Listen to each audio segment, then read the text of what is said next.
자, 지난 화요일부터 제가 고린도전서 2장을 공부하고 있는데요. 오늘 그 고린도전서 2장을 좀 마쳐보도록 하겠습니다.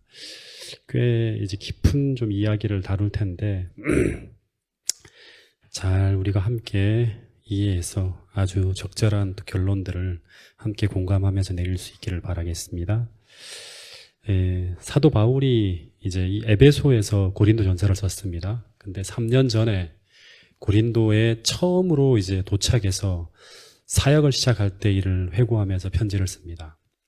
근데 이제 사도 바울이 당시에 고린도 교회에서 사역을 시작할 때 이 말의 지혜로 복음을 전하지 않고 무엇으로 전했다 그러죠? 무엇으로 전했다 그러죠? 네. 예수 그리스도와 그리고 그분께서 십자가에 못 박히신 것.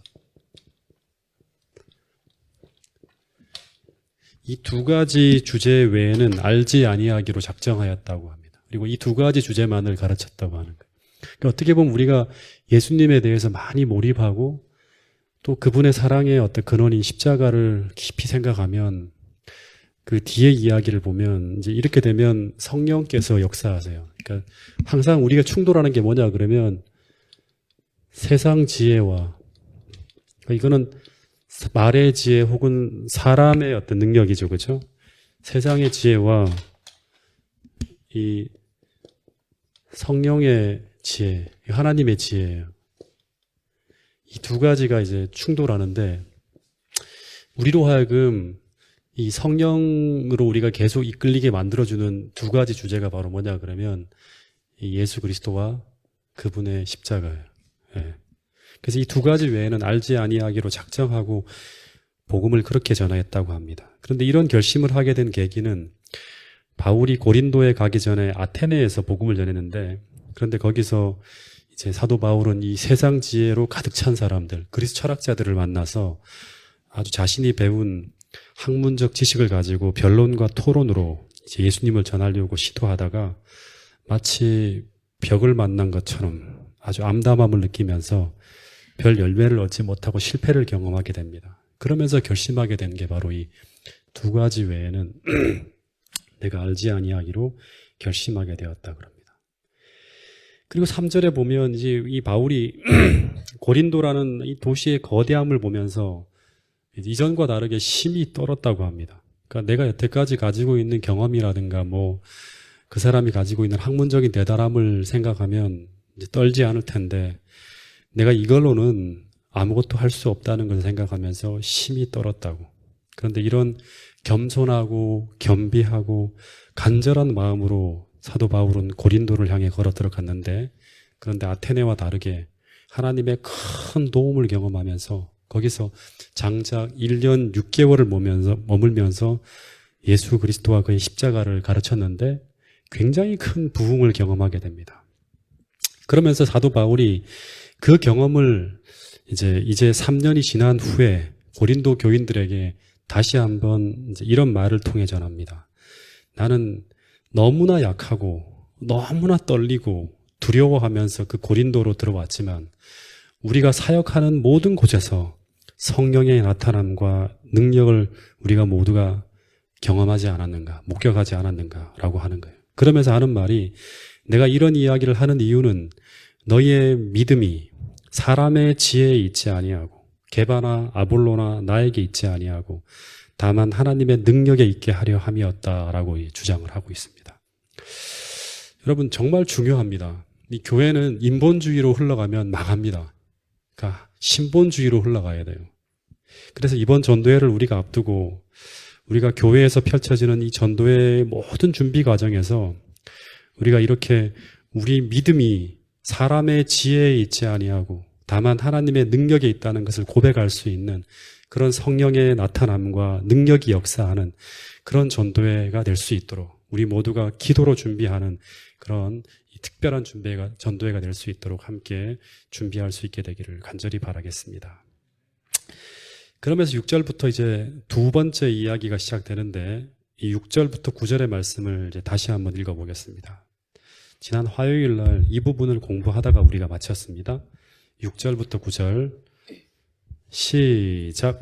그러나 우리가 온전한 자들 중에서는 지혜를 말하노니 이는 이 세상의 지혜가 아니요 또 이 세상에서 없어질 통치자들의 지혜도 아니요 오직 은밀한 가운데 있는 하나님의 지혜를 말하는 것으로서 곧 감추어졌던 것인데 하나님이 우리의 영광을 위하여 만세 전에 미리 정하신 것이라. 이 지혜는 이 세대의 통치자들이 한 사람도 알지 못하였나니 만일 알았더라면 영광의 주를 십자가에 못 박지 아니하였으리라. 기록된 바 하나님이 자기를 사랑하는 자들을 위하여 예비하신 모든 것은 눈으로 보지 못하고 귀로 듣지 못하고 사람의 마음으로 생각하지도 못하였다 함과 같으니라. 예. 자, 이 부분을 이제 잘 읽어보면 사도 바울이 말하려고 하는 핵심은 복음을 이해하고 이제 그것이 하늘로부터 온 것이라는 것을 인정할 수 있는 마음은 오직 그 성령에게 굴복한 마음뿐이라고 하는 거예요. 그 성령을 통해서라고 하는 말은 성령의 굴복한 마음만이 이 하늘의 지혜와 또 하늘로부터 온 이 복음을 이해할 수 있는 마음이라 그럽니다. 그래서 이런 사람들을 사도 바울이 어떤 사람이라고 했는가 하면 지난 화요일 날 얘기했죠. 너희 온전한 자들에게는 이 온전한 자들에게는 내가 하늘의 지혜를 그냥 가감없이 말할 수 있다고 얘기합니다.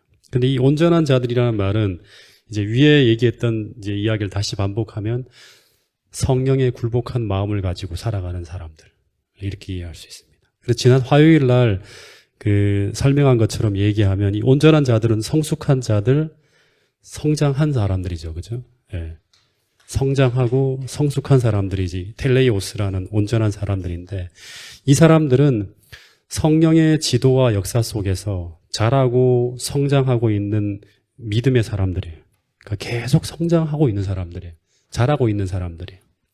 근데 이런 사람들에게는 신령한 지혜를 말할 수 있다 그럽니다. 왜냐하면 신앙이 성장한다고 하는 것은 성령이 그들의 품성과 지성에 함께 역사하면서 그들을 지도하고 있기 때문입니다. 예. 근데 왜 하나님의 지혜는 성령에 굴복한 마음만이 이해할 수 있고 깨달을 수 있는가? 왜냐하면 이제 7절에 보면 이 하나님의 지혜는요, 이제 이 하나님의 지혜는 원래는 어떤 것이라 그러죠? 원래는 감추어졌던 것, 다시 말하면 비밀이었다 그럽니다. 비밀이었다 그럽니다.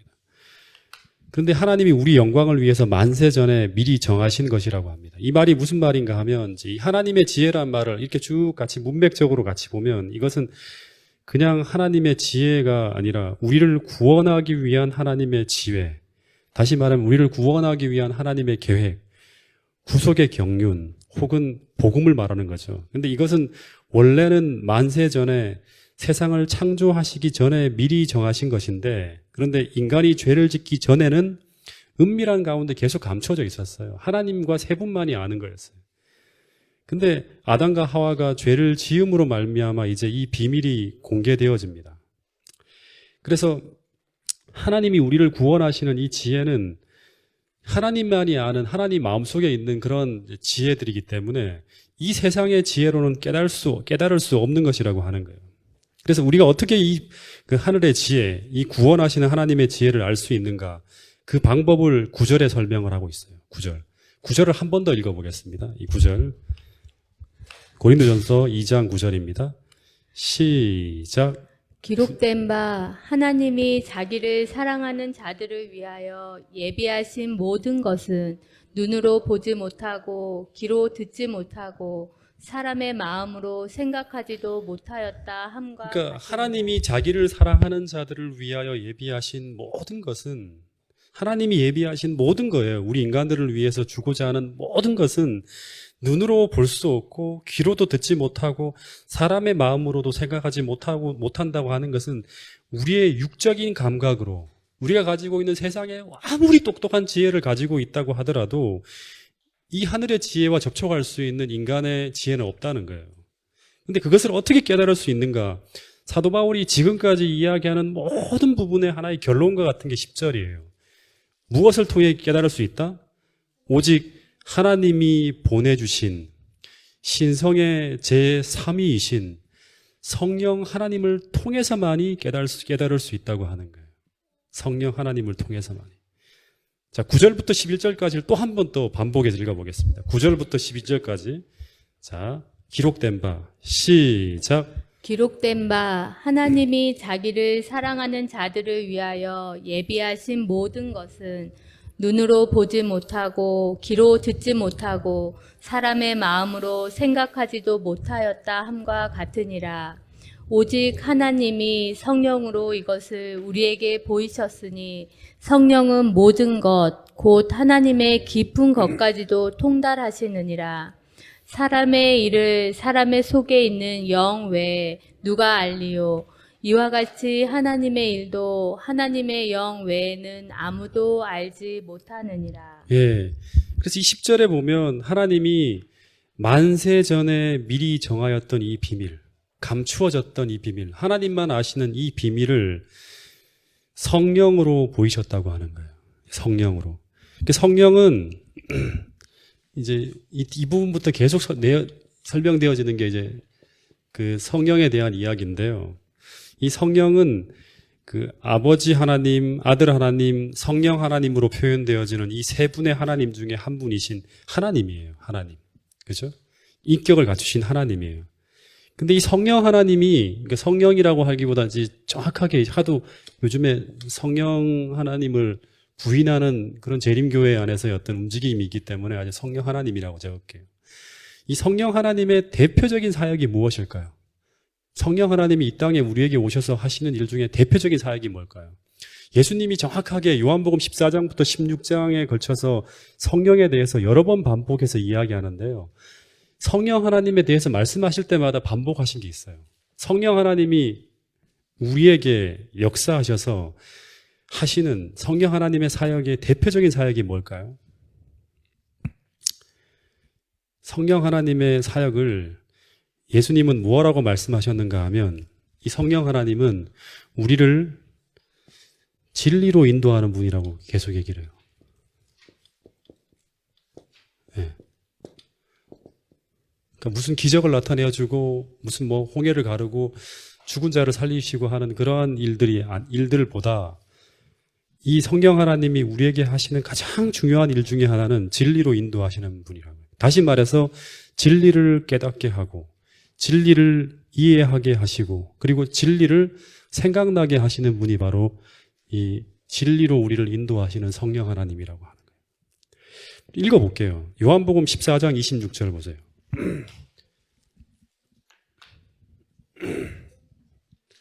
14장 26절. 그래서 사도 바울이 지금 세상 지혜와 하나님의 지혜를 계속 이야기하면서 하나님의 지혜의 핵심은 바로 성령 하나님과 교통하고 성령 하나님께 순종하며 따라가는 게 바로 하나님이 우리를 구원으로 인도하는 지혜에 연결되어지는 방법이라고 하는 거예요.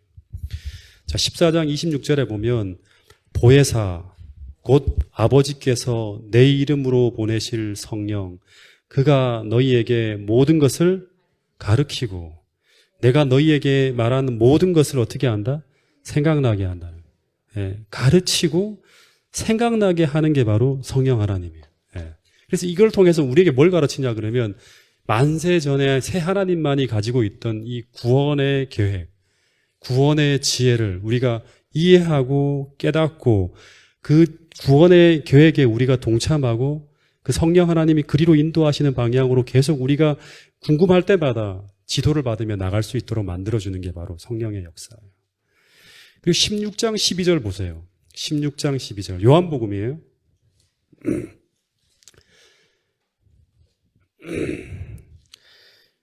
12절. 내가 아직도 너희에게 이를 것이 많으나 예수님이 말씀하시는 거예요. 지금은 너희가 감당하지 못하리라. 그러나 진리의 성령이 오시면 그가 너희를 모든 진리 가운데로 인도하시죠. 예, 진리 가운데로 인도하는 거예요. 병자를 고치고 뭘 하고 하는 것도 사단이 할 수 있잖아요. 사단이 그런 능력이 있어요. 예, 그죠?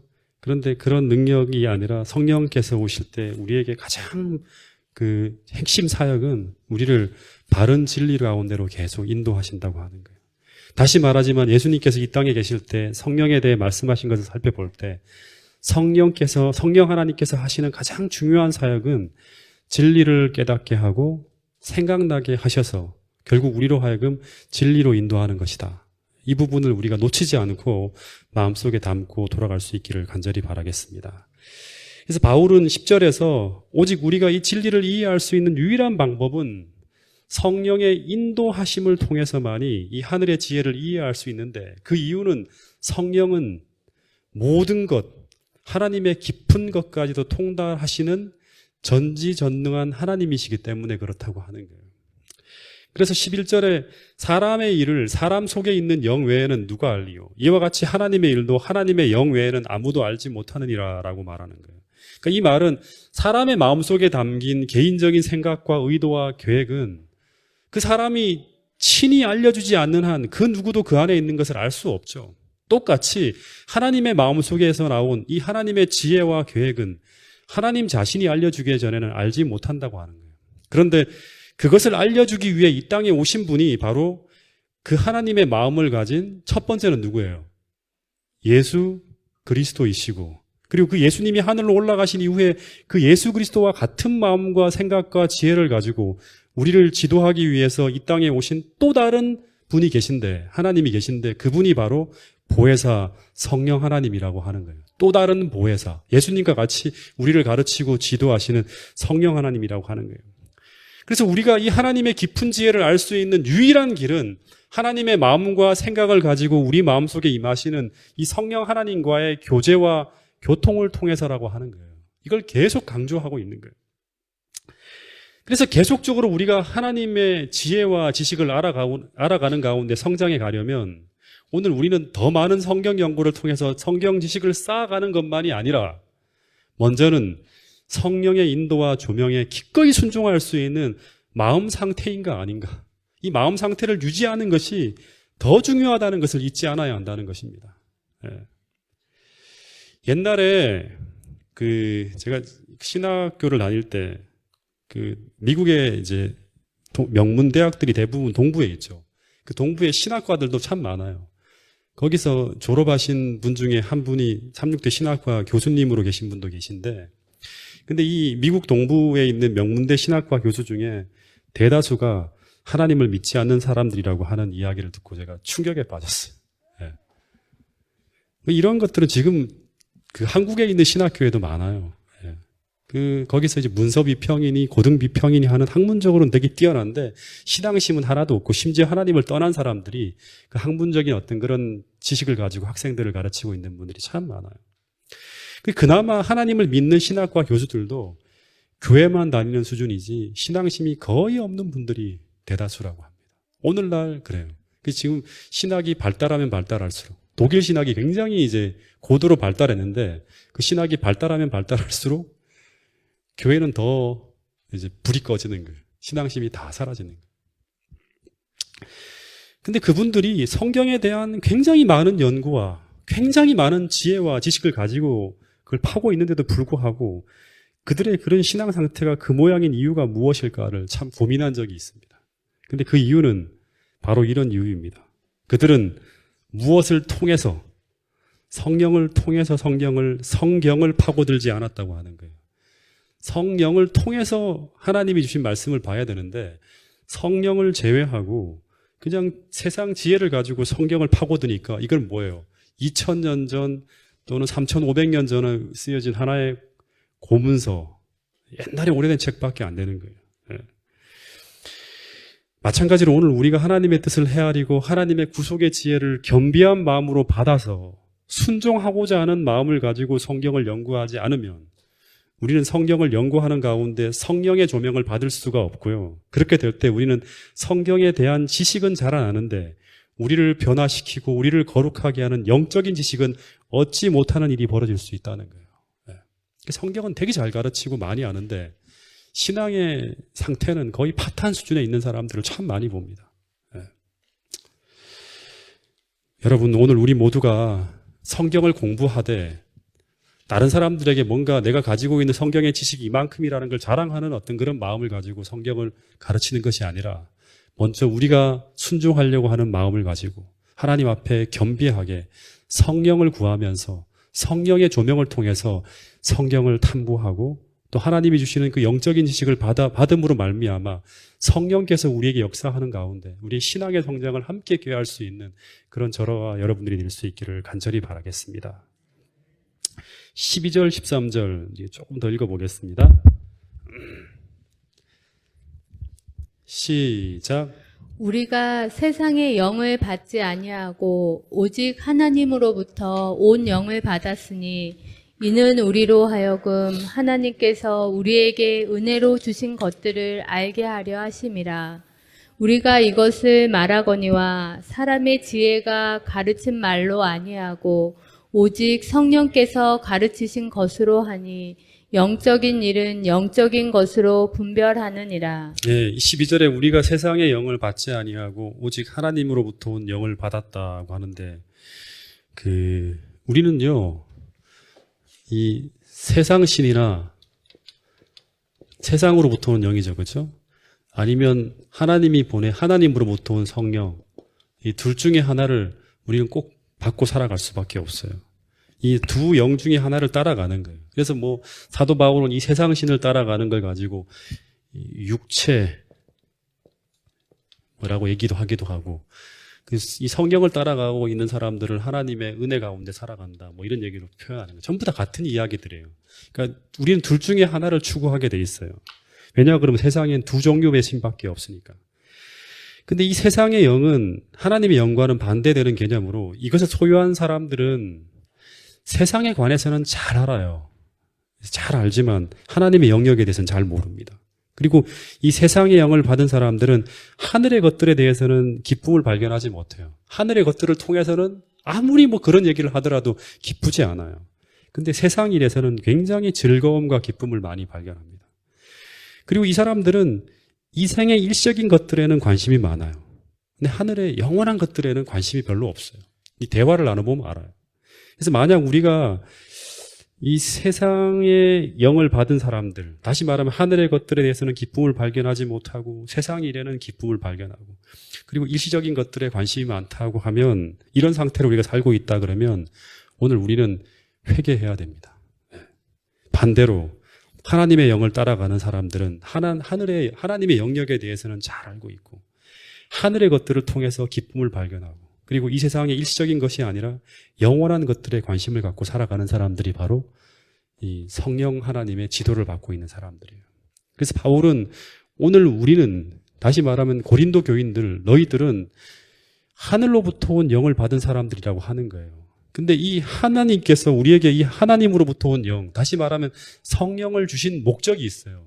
그 성령을 주신 목적은 첫 번째는 하나님의 은혜로 주어지는 것들의 실제함과 그것이 실제라는 것을 느끼게 만들어줘요. 그리고 두 번째는 그 가치가 얼마나 중요한 것지를 우리가 이해하고 깨달을 수 있도록 하기 위해서 성령께서 우리에게 오신다고 하는 거예요. 그래서 계속 진리로 인도하고 가르친다는 것은 하늘의 은혜로 주어지는 것들의 실제함과 그 가치가 얼마나 위대한지를 계속 우리에게 인식하게 만들어요. 선택의 순간마다 계속 세상 신이 가르쳐주는 육체적인 기쁨과 이런 어떤 세상의 정욕적인 쾌락과 이런 기쁨들이 아니라 하늘에서 은혜로 주어지는 것들이 얼마나 가치 있고 얼마나 소중하고 우리를 행복하게 하는지를 계속 가르치고 깨닫게 만들어준다고 하는 거예요.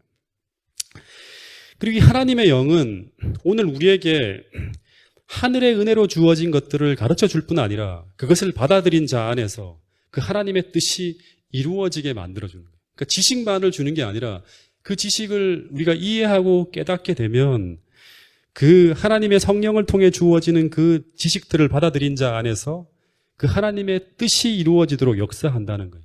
지식만이 아니라 자라게 한다고 했죠. 그래서 너희 온전한 자들, 성장하고 자라난 자들에게는 내가 하늘의 지혜를 마음껏 너에게 이야기하고 가르칠 수 있다고 하는 거예요. 그래서 성령을 받아들인 결과는 그 사람이 하나님의 뜻과 조화되게 사는 생애로 나타납니다. 그래서 하나님의 뜻과 조화되지 않게 말하고 행동하고 살아가는 사람들은 조금 우리가 스스로 생각을 해봐야 되는 거예요. 그리고 그러한 생애에는 성령의 열매가 맺히는 거예요.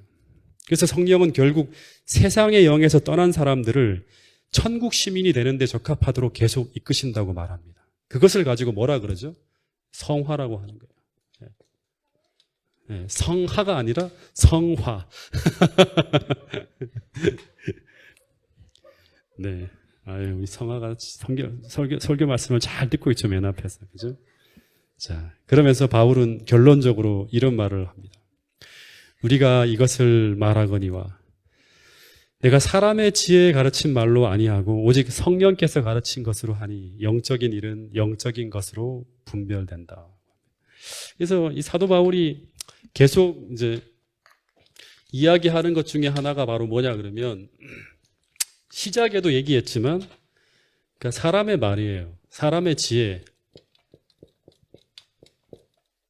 지혜를 통해 나온 말들과 그 다음에 성령께서 가르친 것으로 이제 하는 말이 성령께서 가르친 것이라는 말이 성령에게서 배운 말이라는 말이에요. 원어를 보면.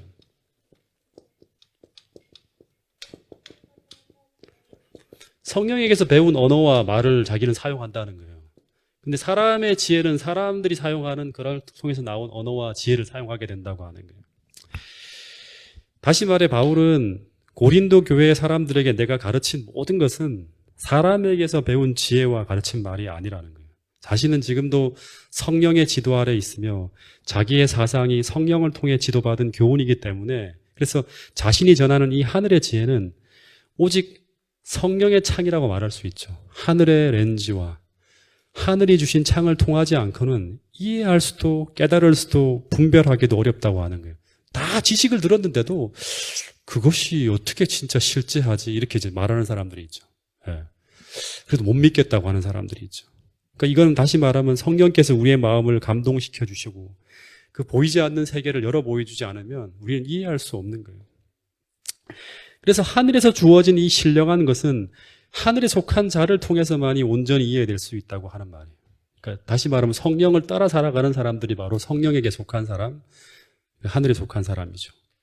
제가 이제 어느 교회에 있을 때 제가 정말 많이 기도하고 있을 때 이제 어떤 계획들이 제가 세우는 것이 아니라 계속 이제 기도하는 가운데 외부로부터 계속 어떤 이제 도움식으로 주어지고 있었어요. 이런 계획을 하는 게 어떻겠습니까? 라고 막 주어지고 있었어요.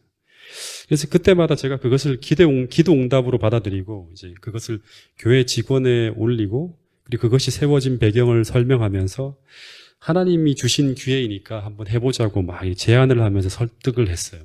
그런데 그때마다 계속 고통스러울 정도로 거세게 반대하시는 분이 있었어요. 근데 이제 그런 계획이 1년에 3차례 이상 세워졌어요. 다시 말하면 이제 전도회를 1년에 3번을 하게 됩니다.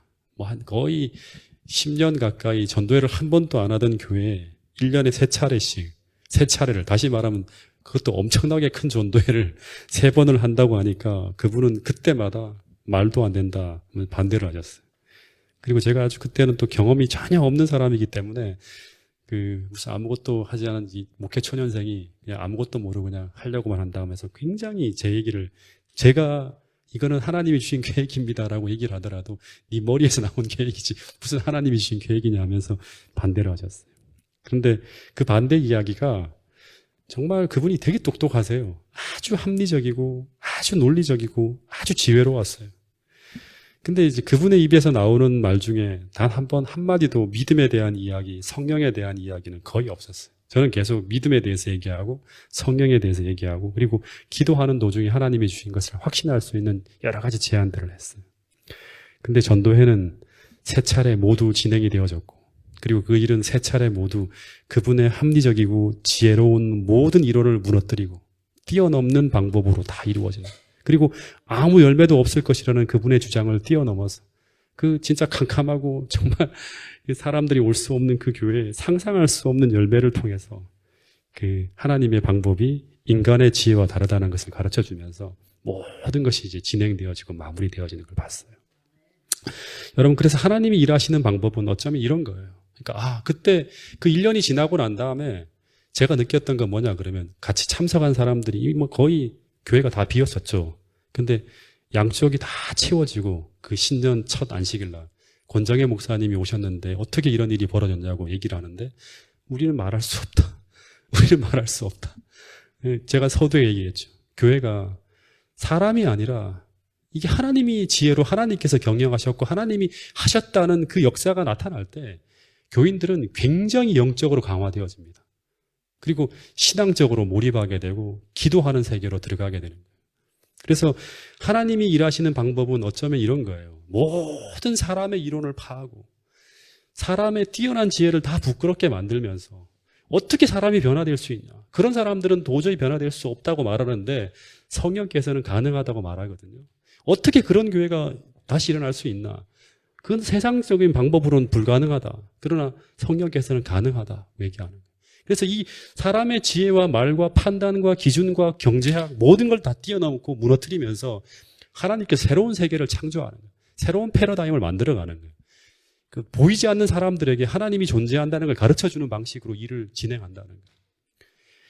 그래서 고린도 후서 10장 5절에 보면 모든 이론을 파하며 하나님을 아는 것을 대적하여 높아진 것을 다 파하고 모든 생각을 사로잡아서 그리스도에게 복종하는 방법으로 하나님께서는 당신의 일을 경영하고 계획하신다고 하는 것입니다. 그래서 오늘 우리가 그리스도인이라고 하면 우리의 생각과 삶은 성령이 가르치는 방향과 조화되어져야 되고 그분의 지도함을 따라가야 한다는 어떤 그런 마음을 가지고 이 많은 사람들에게 성령은 가르치고요. 경험을 통해서 배우게 하시고 또 같은 방법으로 살게 하시고 그런 방법으로 세상에 대처하도록 만들어주시는 거예요. 여러분 이런 믿음은 배우지 않고 순종하지 않으면 절대 일어날 수 없는 것입니다. 여러분 오늘 우리 모두가 하나님의 방법 앞에 하나님이 말씀하신 그 성령이 가르치는 그 방향과 조화될 수 있도록 그렇게 오늘 우리의 마음을 하나님께 드릴 수 있는 저와 여러분들이 될 수 있기를 간절히 바라겠습니다. 마지막 말씀입니다. 14절부터 16절 말씀. 사도 바울이 마지막으로 오늘 우리에게 이런 말을 하고 있습니다. 자, 읽어보겠습니다. 시작. 육에 속한 사람은 하나님의 성령의 일들을 받지 아니하나니 이는 그것들이 그에게는 어리석게 보임이요 또 그는 그것들을 알 수도 없나니 그러한 일은 영적으로 분별되기 때문이라. 신령한 자는 모든 것을 판단하나 자기는 아무에게도 판단을 받지 아니하느니라. 누가 주의 마음을 알아서 주를 가르치겠느냐. 그러나 우리가 그리스도의 마음을 가졌느니라. 네, 이 14절에 보면 여기에 육에 속한 사람이 나오죠. 육에 속한 사람은 반대되는 건 뭐예요? 성령에 속한 사람이죠. 네. 그러니까 자꾸 우리가 비교해 봐야 돼요. 그리고 나는 어디에 속해 있는가를 생각해야 됩니다. 육에 속한 사람은 쉽게 말하면 어떤 사람이에요? 거듭나지 않은 사람이에요. 그리고 영적인 마음을 갖고 있지 않은 사람이에요. 이 사람의 관심은 다시 말하지만 이생의 것들에 제한되어 있어요. 그러니까 자꾸 충돌하는 거예요. 그리고 모든 문제의 해답을 인간의 지혜를 통해 얻으려고 하는 사람입니다. 그리고 이 사람들의 특징은 오직 자신을 기쁘게 하며 살려고 합니다. 다시 말해서 회심하지 않은 마음의 욕망을 채우기 위해 살려고 하는 사람들이에요. 그래서 이들은 하나님의 일들을 이해하거나 식별하지 못하고 믿음에 대한 이야기, 성령에 대한 이야기, 하나님의 놀라운 이 계시인 구원의 계획들이 다 어리석게 보여요. 그리고 믿는다고 하지만 실제로 믿지 않아요. 그러니까 어떤 상황이 닥칠 때 그들은 그것을 반대로 행동합니다. 거기에 반해서 여기에 나오는 이 신령한 사람들은 육에 속한 사람들과 구별되는 거듭난 사람, 그런 사람이 바로 영에 속한 사람이에요. 이 사람들은 성령으로 말미암아 계몽된 지혜를 가지고 있어요. 그래서 하나님의 마음을 이해하고 자신을 기쁘게 하기보다 하나님을 기쁘시게 하기 위해 살아갑니다. 그리고 하늘로부터 주어진 이 거룩한 새로운 욕망을 만족시키기 위해 살아갑니다. 그래서 이 사람들에 대해서 사도 바울은 말하기를 이 사람들은 모든 것을 판단한다고 말하는데 이 말이 조금 어렵죠. 이 판단한다는 말이 14절에서 나오는 분별하다는 말과 같은 단어를 사용해요. 분별한다. 이 아나크리노 하는 건데 이제 이 다시 말하면 영적인 사람들은 하늘이 성령이 주시는 것을 가지고 이렇게 판단하고 분별을 해요. 그리고 믿음으로 결정을 하고. 그래서 이 사람들은 다른 어떤 부분들에 보다 선악을 분별할 수 있는 사람들이에요. 선악을. 그러니까 오늘 우리 교회 대부분의 사람들이 이제 이런 부분들이 좀 신경을 써야 돼요. 무엇이 선이고 무엇이 악이고 무엇이 하나님의 뜻이고 무엇이 하나님의 뜻이 아닌지를 분별할 수 있어요. 주의 있게 판단하고 거룩한 성령의 지혜들을 받아서 바르게 판단하며 살아갈 수 있는 거예요. 생활에 적용할 수 있어요. 그래서 악한 일, 다시 말하면 믿음으로 말미암아 살아가지 않는 일들은 반대해요. 그리고 믿음으로 결정하고 신앙의 중심에 서서 항상 어떤 걸 결정하며 판단하고 가기 때문에 작게는 실수하고 잃어버릴 수 있지만 크게는 절대 패하지 않아요. 결국 인생의 마지막에는 하나님이 승리하시는 성령께서 당신의 뜻을 이루는 방향으로 모든 것이 이루어질 수 있도록 그 행해가는 사람들이 바로 이 영에 속한 사람들, 성령에 속한 사람들이라고 말할 수 있습니다. 그리고 이 사람들은 또한 아무에게도 판단을 받지 아니한다고 하는 이 말은 무슨 말인가 하면 세상 사람들은 이런 사람들을 판단하려고 시도해요. 육에 속한 사람들이. 이 영적인 사람이 가지고 있는 원칙이나 이게 참 어리석다고 말하고 이 사람들이 느끼는 기쁨이나 소망에 대해서 이해를 하지 못해요. 계속 판단하는 거예요. 어떻게 그렇게 살아가냐? 니들은 진짜 바보다. 되게 순진하다. 막 이런 얘기들을 계속 합니다. 근데 이렇게 말하는 이유는 이들은 하나님의 영으로 말미암는 일들의 진가를, 그 가치를 알지 못하기 때문이에요. 그래서 대표적으로 예수님 속에 담긴 것이 어떤 것인지를 모르고 그분을 함부로 하고 그분을 영접하지 않고 대하다가 결국에는 멸망을 당했던 사람들이 누구죠? 바로 유대인들이죠. 이 사람들은 육에 속한 사람들이에요. 그래서 마지막 사도 바울이 이런 말을 해요. 오늘 우리가 정말 주의 있게 들어야 될 말인데요. 누가 주의 마음을 알아서 주를 가르칠 수 있겠는가 하는 거예요. 누가 주를 세상에 가르칠 수 있겠는가 하는 거예요. 주를 세상에 가르칠 수 있는 사람은 어떤 사람들이다? 주의 마음을 가지고 있는 사람들이죠. 누가 주의 마음을 가지고 주님을 세상에 가르칠 수 있겠는가라고 말하는 거예요. 다시 말하면 주를 가르칠 수 있는 사람들은 어떤 사람들이다? 주의 마음을 아는 사람들이에요. 주의 마음을 가진 사람들이에요. 다시 말해서 주를 가르칠 수 있는 사람은 성경 지식이 많은 사람이 아니라 주의 마음을 가진 사람들이라고 하는 거예요. 이 사람들이 바로 옛날에 사도 베드로부터 시작해 바울이 이런 사람들이었죠. 그런데 이 예수님의 마음을 가진 사람들은 어떤 사람들이에요? 이 사도 바울은 우리가라고 말하는데 그리스도인들이 이제 그리스도의 마음을 가진 사람이라고 말하는 거죠. 이 말은 이 처음부터 이야기를 다 결론 지으면 성령을 통해서 우리가 그리스도와 연합하게 되면 성령의 임재는 우리의 마음에 무엇을 품게 한다? 그리스도의 마음을 품게 하는 거예요. 예, 그래서 성령을 따라 살아가는 사람들은 성령을 통해서 계속 우리의 마음속에 주님의 마음이 품겨지게 한다고 하는 거예요. 그래서 그 예수님의 마음을 품고 주를 세상에 가르칠 수 있는 사람들이 바로 누군가 하면 예수의 증인, 바로 땅끝까지 성령이 오직 너희에게 임하시면 너희가 권능을 받고라는 말도 있지만 또 하나는 주의 마음을 품고 라고 할 수 있겠죠. 그죠? 너희들의 세속적인 마음이 청소되어지고 주님의 마음을 품고 땅끝까지 세상에 주님의 증인이 될 수 있다라고 말하고 있는 거예요. 여러분 오늘 우리 모두가 전도회를 앞두고 우리 동작중앙교회 모든 성도들이 이 그리스도의 마음을 품고 성령의 지혜를 가지고 세상에 주를 가르칠 수 있는 저와 여러분들이 될 수 있기를 간절히 바라겠습니다. 마지막으로 에베소 3장 17절부터 19절 말씀을 같이 한번 읽어보겠습니다.